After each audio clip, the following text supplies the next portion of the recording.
A massive container ship is moving at 14 miles an hour. Then, in less than 2 seconds, it stops completely. No collision, no explosion, no other vessel involved.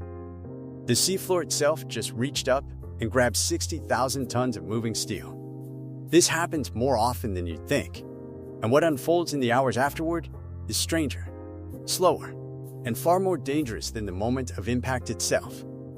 Because getting a ship stuck turns out to be the easy part. Getting it unstuck, that's the real story. Here's what actually happens when a ship runs aground, and why the danger isn't the crash. It's everything that happens after.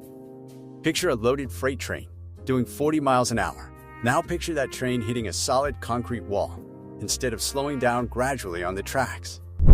That's roughly what a grounding feels like to a ship's hull, except the wall is the planet itself, and it doesn't move, and it doesn't bend. When a vessel's hull strikes the seafloor, there's no gradual braking like a car easing to a stop on a highway.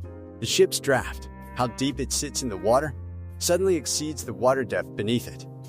Steel meets sand, mud, or rock, and tens of thousands of tons of forward momentum has nowhere to go but into the hull plating and the steel frames holding the ship together.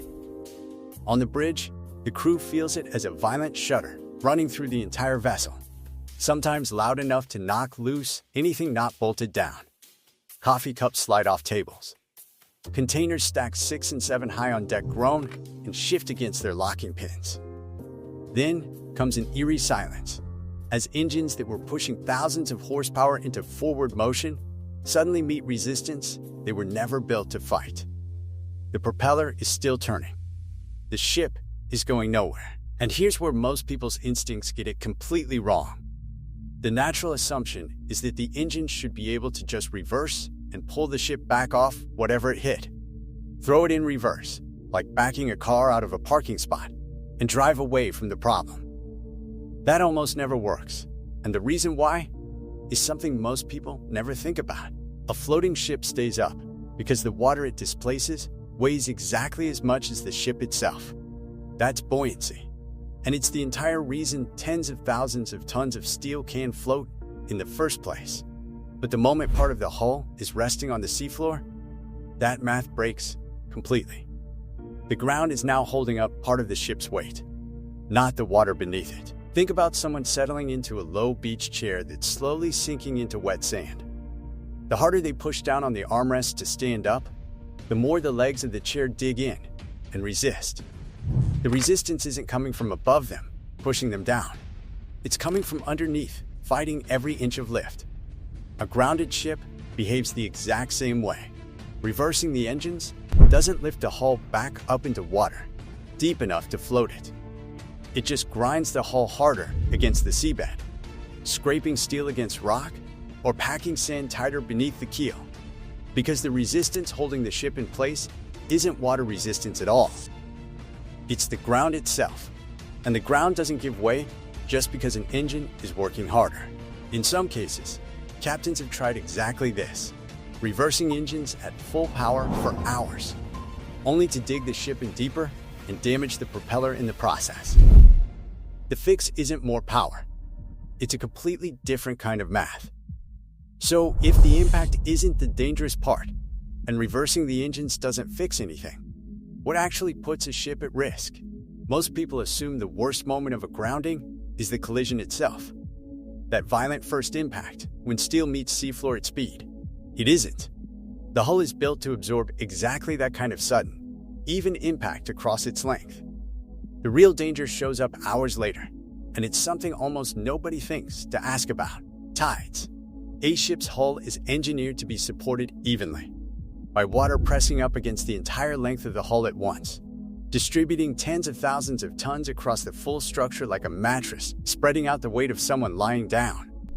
That's how a ship designed to carry an enormous load stays structurally sound for decades. But once a ship is aground, only certain sections of the hull are actually resting on the seafloor, often just the bow, or a stretch along the middle, depending on exactly where the bottom rises up to meet it. As the tide drops over the following hours, those grounded sections bear more and more of the ship's full weight, while the rest of the hull still partly floating in deeper water nearby, doesn't carry any of that load at all. That's uneven support on a structure that was engineered for even support. And steel does not forgive that kind of stress easily. It's the engineering equivalent of bending a steel beam at a single unsupported point, instead of letting the weight rest evenly along its entire length. A beam supported everywhere can hold enormous weight. The same beam, supported only in the middle while both ends hang free, can snap under a fraction of that load.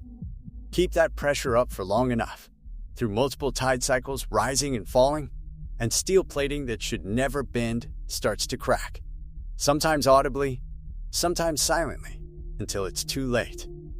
This is why salvage crews treat a fresh grounding as a race against the tide chart, not a race to pull the ship free immediately. Pulling too early, before fully understanding how the tide is going to load and unload the hull over the coming hours, can do more damage than the grounding itself ever did. Patience, in this situation, is the only thing standing between a recoverable accident and a ship that breaks its back on a sandbar. So how do you actually get something the size of a city block unstuck from the seafloor? The first move isn't pulling, it's getting lighter. Salvage teams start removing weight from the ship in whatever way they can manage. Fuel, sometimes hundreds of thousands of gallons of it, gets carefully pumped out into waiting barges. Ballast water, the seawater ships carry low in the hull specifically for stability, gets pumped overboard to shed weight fast. In serious cases, cargo containers get lifted off one at a time by crane and loaded onto a second ship standing by, essentially emptying a multi-story apartment building's worth of furniture, piece by piece, using a crane suspended over open water, with nowhere solid to set anything down except another ship. Every ton removed raises the ship slightly higher in the water, because less weight means the hull needs to displace less water in order to float again. It's buoyancy working in reverse of how it trapped the ship in the first place, the same physics that caused the problem now being used to solve it. Then comes timing. Salvage crews wait for high tide, when the water level is at its peak and doing as much of the lifting work as possible for free. Pulling at low tide means fighting gravity and geometry at the same time, trying to drag a heavy object uphill in shallow water. Pulling at high tide lets the ocean itself do half the job, lifting the hull just enough that tugboats only need to provide the final push sideways, off the obstruction.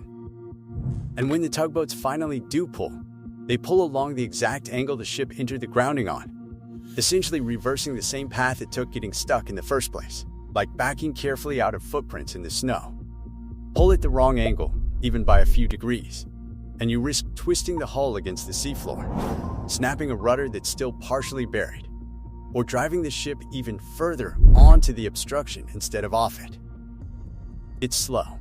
It's deliberate, sometimes painstakingly so, and it can take days, or even weeks, for a single grounding to resolve, depending on the size of the ship, the type of seafloor it's sitting on, and how firmly it's wedged in. Here's the part that might surprise you most. Groundings aren't rare freak accidents that catch the global shipping industry off guard.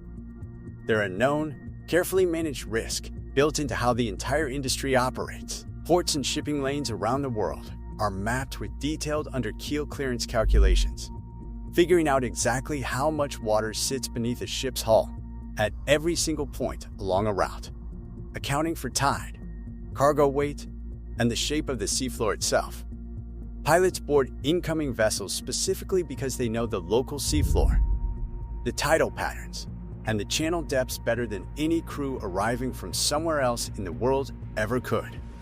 Tidal charts get checked constantly, not occasionally, by people whose entire job is making sure a ship's draft never quietly exceeds the water beneath it. Most groundings that do happen are what's called soft groundings, a hull easing gently onto mud or sand at low speed, with no major structural damage at all, and the ship floats free again within a few hours once the tide rises back up. The dramatic, hull-cracking, ship breaks apart scenario is the rare exception, the result of a much longer chain of things going wrong, not the rule. What actually determines whether a grounding stays soft or turns into a disaster usually comes down to one thing most people never think to ask about.